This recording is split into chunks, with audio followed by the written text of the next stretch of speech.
Blue Coal presents The Shadow, the man of mystery who strikes terror in the very souls of shopkeepers, lawbreakers, and criminals.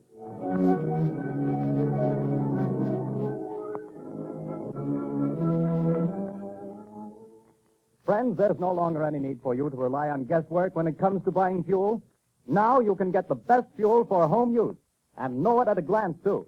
For Blue Coal, the finest of Pennsylvania hard coal, is colored a harmless blue at the mines for your protection, so that you can identify it instantly. To be sure that the fuel you buy is a safe, healthy, economical fuel, get America's finest anthracite. Ask for Blue Coal by name. Order your supply tomorrow.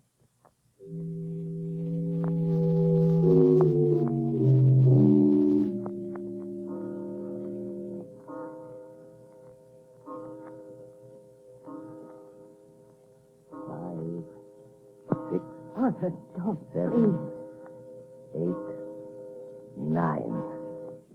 This is the hour, my dear. I can't stand it, I tell you. Always at 9 o'clock it comes. But if I hear that horrible thing again, I'll go crazy. Oh, this awful house. But it's quiet, my dear. Way out in the country like this, I can install my laboratory here as soon as I get around to it. As for these strange sounds, well, haunted houses have always fascinated me. I've always wanted to meet a ghost, shake hands with him, invite him to tea. Stop talking like that. It's serious. Oh, I've tried to stand it for your sake, Arthur, but I don't know how much longer. My heart isn't strong, and I... Hear it? But that's only the wind, isn't it? No. It always starts like that. You know it does. Don't move. Listen. Arthur, it's coming. It's coming. It's coming. A ghost, eh? Well, we'll see. I'll meet him this time. I'll meet him halfway, too. Stop! Stop! Come, we'll both meet him. Give me your hand. No! Carolyn. Carolyn, it stopped. Can't you hear me? Goodness me. Has the shock killed her? No, her heart still beats. She's only fainted again. Just pass out again.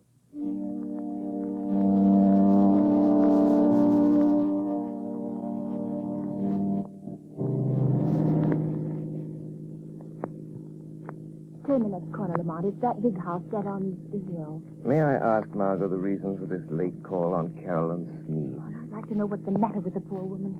I got an awful shock when I saw her in town last week. She looks positively haggard. I never saw such a change come over a person. Married life may not agree with her. She was a spinster for close to 40 years, wasn't she? I know, but I think she was foolish. Carolyn has nearly $1 million in her own name. She didn't have to marry. Yes, but right now I'm not the shadow. Remember, I'm just your patient chauffeur, darling. Lamont Cranston, in need of a rest from my famous mystery man role. That last adventure took a lot out of me, you know. Well, a marriage problem is hardly as... Seriously, though, nobody knows anything about this man she married. He came into town 6 months ago, met Carolyn in some accidental manner at the county fair, and proceeded to rush her off her feet. I've met him only once, but I don't like his looks. Something sinister, I gather. Hence the shadow idea. Well, who is he anyway? Professor Arthur Sneed, I believe he calls himself. He has a small office in town where he's supposed to be working on inventions or something. Well, here we are. You're usually pretty level-headed, Margot, but don't let your aversion for this man we're seeing be too apparent.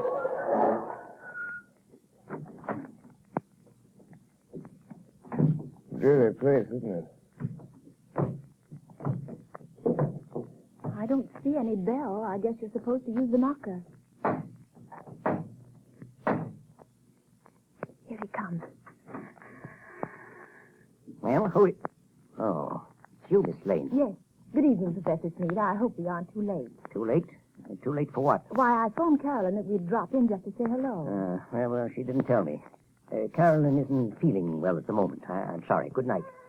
Oh, but please, I only want to see her for a moment. That is, unless it's something really serious. Well, It isn't as serious as she pretends to think it is, but, well, come in. Thank you. This is my friend, Lamont Cranston. Come in. I'm very happy to see Mr. Cranston. I've heard a lot about him. How do you do? You say Carolyn is ill? She didn't mention it when I... It came on suddenly. She's been in a nervous condition lately, but it's mostly imaginary. I made her go to bed. Well, would it be all right if I saw it? I suppose so. Go on up if you like. Well, thanks.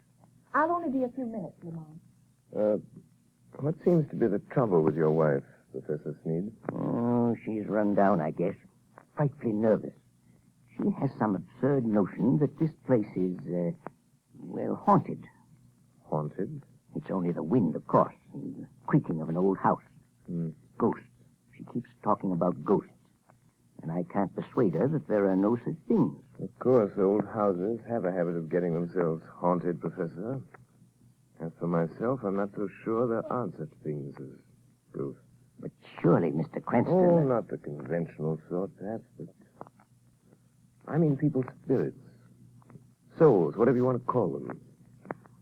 Haunting the places where they've been unhappy. Very interesting, I'm sure. But a lot of tosh. I put no stock in it. No? I was just noticing that rather rare book on the table, Professor. Neuroses of Death. What? If you're interested in that, I'm sure you must be interested in ghosts. I understand its morbid analysis of the factors of violent death are quite interesting. What do you know about it? Oh, I read all sorts of things, Professor. Professor Sneed, Oh, yes, Miss Lane? Carolyn wants her sedative. Oh, yes. I'll go up and give it to her. Did you find her comfortable, Miss Lane? Well, I think Carolyn is seriously ill. Yes, but more nerves than anything. Excuse me just a moment, won't you? Lamont, there's something wrong here. I was afraid there was. I don't know what it is, but it's something terrible. What's the matter with Carolyn? Well, she hardly recognized me, and she talks like one in a trance, as though she were in the grip of some deadly fear. When I suggested sending the doctor over, she shook her head, but I'm going to just the same. I can't help feeling it's that man, her husband. Yes, he isn't very pleasant, is he? His skin has an odd pallor. You see it on men who've spent some time in prison. There are many little traits of his behavior that interest me as a psychologist. A remarkable man. But you don't know... I don't know. But I think we'll investigate this more or less formally, Margot. I'll visit the professor tomorrow at his office in town. If there are ghosts involved here, perhaps the shadow can bring them to light.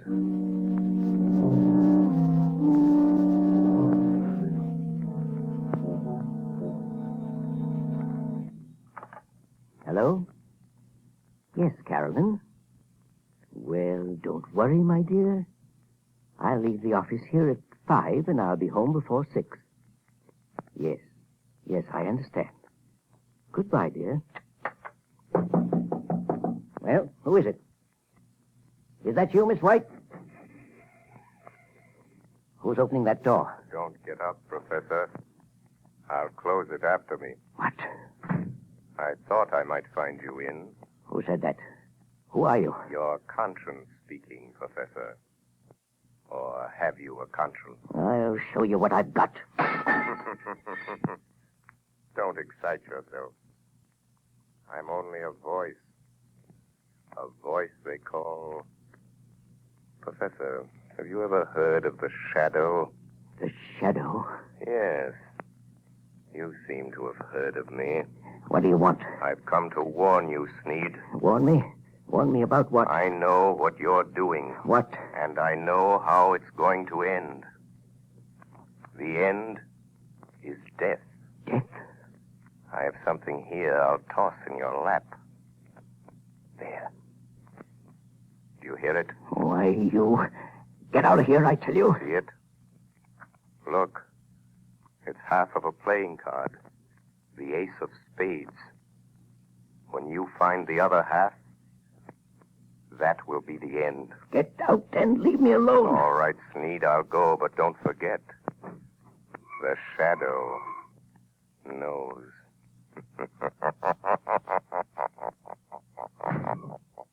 Trying to frighten me with his tricks. Oh, coming back, are you? Oh, it's you, Miss White. There are two gentlemen here to see you, Professor Sneed. Two gentlemen? Well, I'm not I expecting... guess you may remember us, Professor Sneed. Spike. Your old friends, Spike Collins and Mr. Wilson here. Yes, of course. Please take those circulars on your desk, Miss White, and mail them at the post office right away. Yes, sir. Lock that door, right? Okay. And what are you staring at, Sneed? We ain't ghosts. I thought you two were doing a stretch at Leavenworth. Yeah, we were. We framed a getaway. And now we come to see an old pal. Well, now listen, Spike. I'd help you if I could. Nuts. But... We've been watching you, and we know your game. We ain't got no time to stall. This old dame you married has got plenty I of... don't know what you're driving at. Well, you'll know if we squawk about that dame you married out in Idaho that croaked without anybody knowing what was the matter with her. Cards on the table, Sneed. Is this one signed our money over to you? Yes. She fixed her will in my favor. Well, what are you doing to get her? Well, she has a weak heart, and... I know. Playing ghost and scaring her to death, eh? Well, that's too slow, Sneed. I got a better scheme. We break into the house. Stage your burglary, see? In a scuffle, the old dame gets shot. Dead. It's quick. No. You can't do that. No? You'll see.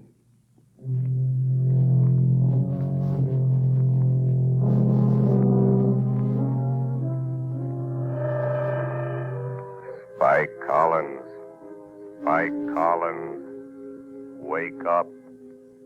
Spike Collins. What? Who's that? Just a voice, Collins. The voice of your own thoughts, coming to warn you. No one but you can hear me. Your friend Sneed is going to double-cross you tonight. Sneed is going to double-cross you. It's your move. Be there to prevent him. Be there in time. 6 o'clock. Be there.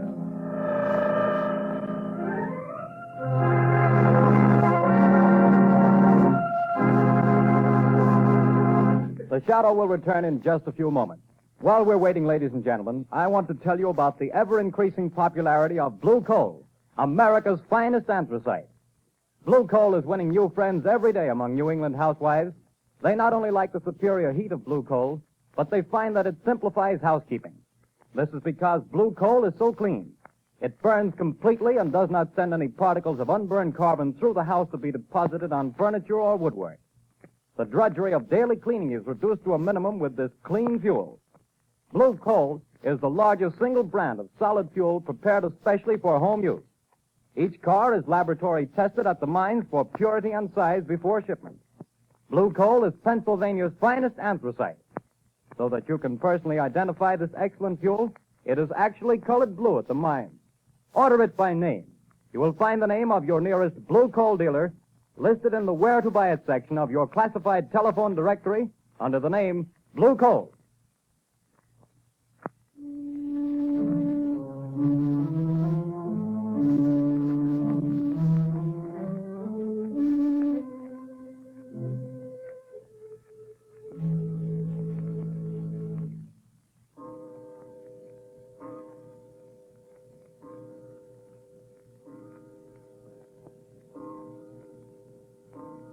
Are you comfortable in that chair, Carolyn? Yes, thank you, Margot, dear. And I do appreciate your coming out here and staying with me. I'm glad to do it. But it's 6 o'clock. Your husband ought to be coming home pretty soon, shouldn't he? He phoned just before you got here and said he was starting. He seemed very agitated. Oh, he's a strange, unaccountable man sometimes. There are things about him I don't seem to understand. Yes, I know, dear. He has the car, I suppose? Yes, he's driving. He's probably on his way now. I've got to think of something. I know. We leave town. You're driving rather recklessly, Sneed. You again. I'm going to haunt you. Try to forget that I'm here in the rear seat, if it annoys you. No, don't look under the seat. If I could only see you. get my hands on you, I'd show you how much it annoys me. Shut up. I'm the voice of your conscience, Sneed. Perhaps you have a conscience. After all, I could choke that voice down your throat without any trouble to my conscience. if you only had the power of second sight, you could see me. That's an invaluable gift, Sneed. Being able to see things that other men can't. Some people call it mental telepathy. Some by other names. Remember, I can see the pictures you make in your mind. I told you about that. You can warn all you like. That's not evidence. Not in court. A lot of wild guesses that don't mean anything. Well, doesn't it frighten you a little, Sneed? I simply will you not to see me, and you don't. Careful. There's a truck coming down the road. Better sound your horn. Good Lord, the fool's taking up the whole road. It's going to hit you. Look out. It's gone. There wasn't any truck there. No. I willed you to see it. And you saw it. No truck at all. Just hypnotism. Gosh, I'm having hallucinations. But that's the way to dispel hallucinations. Drive straight through them. Be careful. We're near your house. And this old mill road is tricky. What about it? Look, Sneed. There's a man in the road ahead of you. There is, eh? Really? Why, it looks like one of your two pals that called on you today. I knew he would be here, Sneed. Really? You're going to hit him if you don't watch out. More of your hallucinations. You think that I'll believe you again, don't you? Well, I won't. Look out. I hit him. This time, it was no hallucination, Sneed. He was in front of you.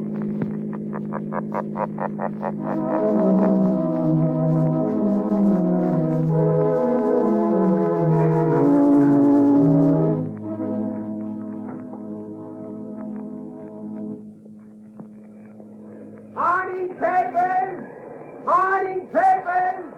Ex-convict Spike Collins found dead last night on the old mill road. Spike Collins, wanted by the police, found dead. Here, son. I'll take one. Here you are, sir. What's it all about, Lamont? Read all Found dead on Old Mill Road.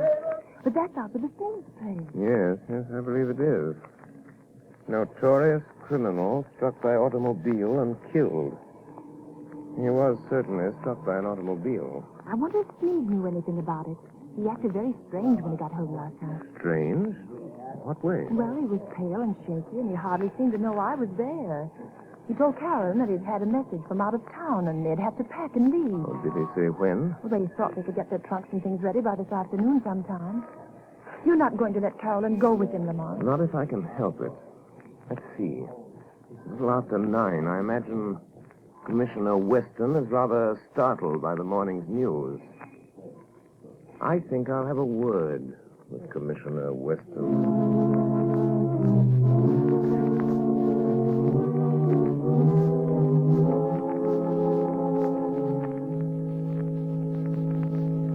Commissioner Weston, they're sending Collins' body into the morgue. You went out there this morning and checked all details, Captain? Yes, sir, I did. And whoever hit him certainly smashed him up good.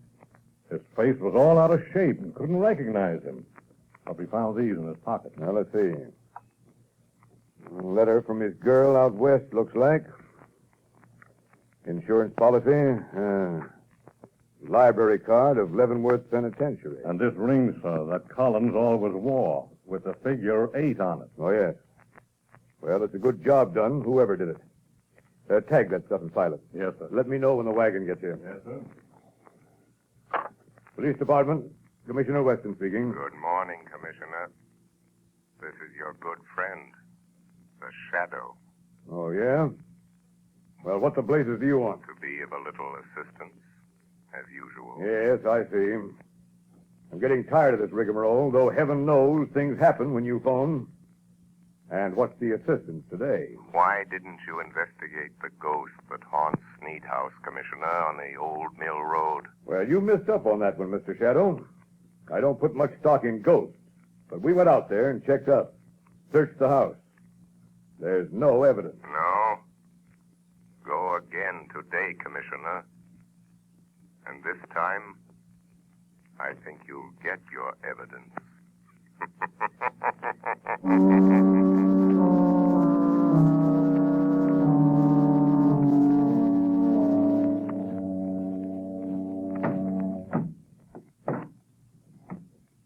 Is that the last trunk, Arthur? Yes. The expressman won't be here until 4.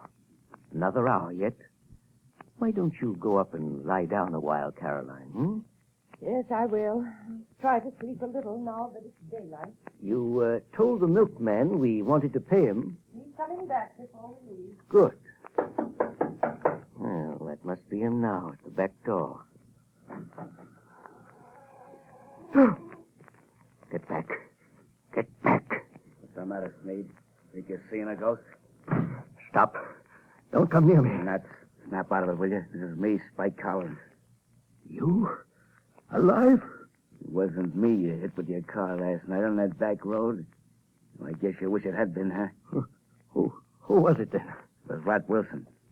The fool got half pickled trying to get up his nerve for the job. Staggered out on the road before I could stop him, and wham. It was all over. Wilson, eh? So there was my chance, see? Him and me about the same size, his face and hands all smashed flat. I put my stuff in his pockets, my ring and what was left of his finger. There I was, dead. And all that time you was giving me the double cross. And maybe I am a ghost, but I can still deal with you, Sneed. Who is it, Arthur? Just a minute, Carolyn. Now listen, Spike. There's only one way to see this thing through. You and I have got to stick together. The shadow is after us both. We've got to get out together, away from this shadow. Don't kid me anymore about the shadow. You see this cat? I'm here on business and I'm going through with it. Put the old lady out of her misery. Good Lord. What's the matter? There, on the table. Nothing but a torn playing card. The ace of spades, or half of it. You've got to stop it, Spike. You've got to stop. Arthur, what's the matter? Who's this man? Carolyn, this is a friend of mine. Friend. Sure, a friend. But I don't understand. The pistol, Yeah, that's my way of doing business, lady. Your husband does it different. He's been scaring you to death, ain't he? Making you think the place was haunted. You know how he always does it? Stop it, Spike. He used to be an electrician, see? He rigs up a sort of electric sound box with a remote control switch. He usually puts the switch over here by the door. Yeah, here it is. what's it all about, Arthur? The ace of spades. The end. Death. When he turns the switch, you hear the ghost dance. All you have to do is turn this knob. That's the way it works, lady. But I hear it. Arthur, I hear it. Turn that thing off, you idiot. What? I haven't turned it on. You haven't. Then what's making those sounds? I am. What's that? It's him. He's come. A shadow. I am coming up these cellar stairs. I will enter and stand beside you. Where is he? Stand back or I'll shoot. When I enter, I will touch one of you on the shoulder. Stop him. Stop him. And that one will die. It's the cops. Come here, Steve. It's a plant. You call in the cops. No, don't shoot, Spike. The jig is up. You can have the bullet I was going to give your wife, you double-crossing skunk. Oh, you killed him. Come on, here we are. Go through that side room, boys. Okay. Stick him up. I got him. I'll stand still or I'll break your arm. Now, hand over that gat. All right. I'm through. You win. Spike Collins. Spike Collins? I thought he was... I thought you... Say, what is this?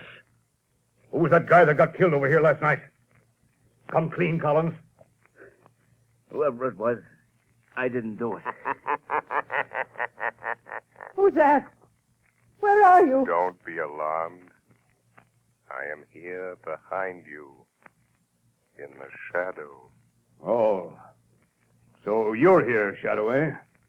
Maybe you know who got killed here last night. The man killed last night, Commissioner, is a ghost. Oh, yeah? There are now 2 ghosts in this little adventure. Mr. Collins will probably make the 3rd. You really should believe in ghosts now, Commissioner. And in shadows.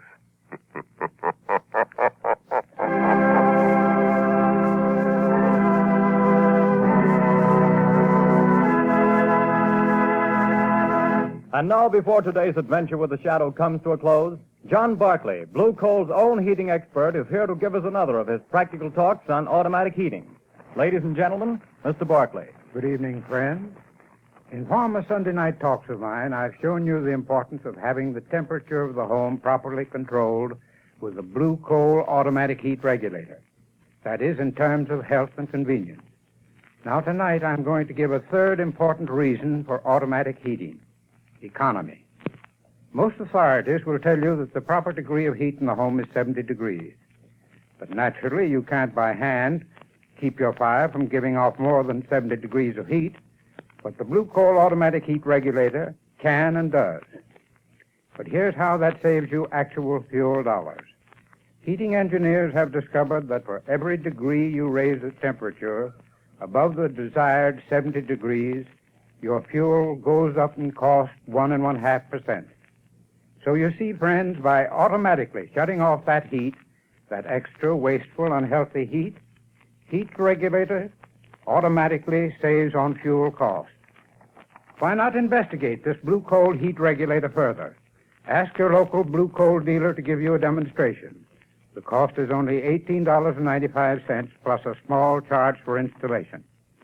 You'll find it well worth every cent of that and more. Moreover, if you have any heating problems, discuss these also with your Blue Coal dealer. He is the best informed heating authority in your community, and assisted by his John Barclay trained serviceman, can, I'm sure, help you save money and have a more comfortable home this winter. This service is free. It costs you nothing. Thank you.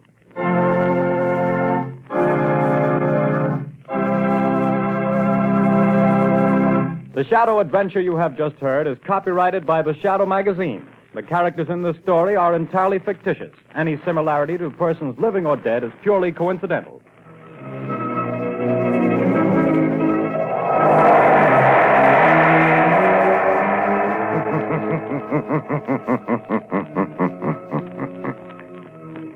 The weed of crime bears bitter fruit. Crime does not pay. The Shadow knows.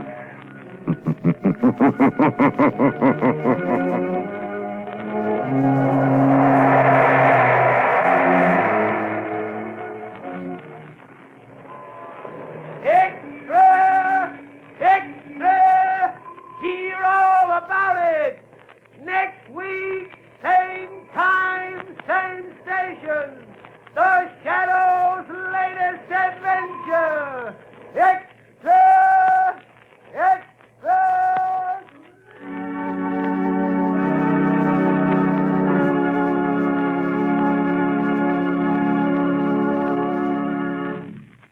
You're now on the White Side.